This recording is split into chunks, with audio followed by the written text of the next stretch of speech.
एक छोटे से गांव में एक गरीब लड़का रहता था जिसका नाम रवि था। बचपन में ही पिता की मृत्यु हो गई, जिस वजह से उसके घर की स्थिति भी ठीक नहीं थी। उसकी माँ भी ज्यादा पढ़ी लिखी नहीं थी, इसलिए वह घर घर जाकर बर्तन साफ करते, जो भी पैसा मिलता है उसे अपने घर का खर्चा निकाल लेती और अपने बेटे को पढ़ती। रवि स्कूल में चुपचाप रहता था, वह थोड़ा शर्मीला था। एक दिन रवि के टीचर ने रवि की माँ को स्कूल बुलाया और एक चिट्ठी हाथ में दे दी। उसकी माँ ने वो चिट्ठी घर आकर पढ़ी और इतने में रवि ने पूछा, माँ क्या लिखा ही है इसमें? माँ मुस्कुराकर बोली, बेटा इसमें लिखा है कि आपका बेटा बाकी बच्चों की तुलना में ज्यादा होशियार है, इसका शहर के स्कूल में दाखिला कराएं।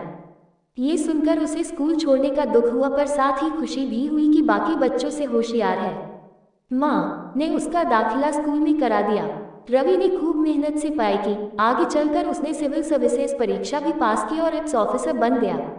रवि की माँ अब बूढ़ी हो चुकी थी और कई दिनों से बीमार भी चल रही थी, और एक दिन अचानक उनकी मृत्यु हो गई। रवि बिलख बिलख कर रोने लगा। उसे समझ नहीं आ रहा था कि तो अपनी माँ के बिना कैसे रहेगा। कुछ दिनों बाद रवि ने अपनी माँ का पुराना बक्सा खोलकर देखा। उस बक्से में उसे अपने बचपन के खिलौने मिले और एक चिट्ठी, जो स्कूल के टीचर ने उसकी माँ को 22 साल पहले दी थी। रवि उसे खोलकर नम आंखों से पढ़ने लगा। आदरणीय अभिभावक, हमें आपको बताते हैं दुख हो रहा है, आपका बेटा पढ़ाई में कमजोर है। ये पूरे दिन चुपचाप बैठा रहता है, हम इसे नहीं पढ़ा सकते, आप इसे घर पर पढ़ाइए। सादर मुख्याध्यापक। रवि जोर जोर से रोने लगा और कहने लगा, माँ अगर आप उस दिन सच बता देती तो मैं आज यहीं तक नहीं पहुँच पाता।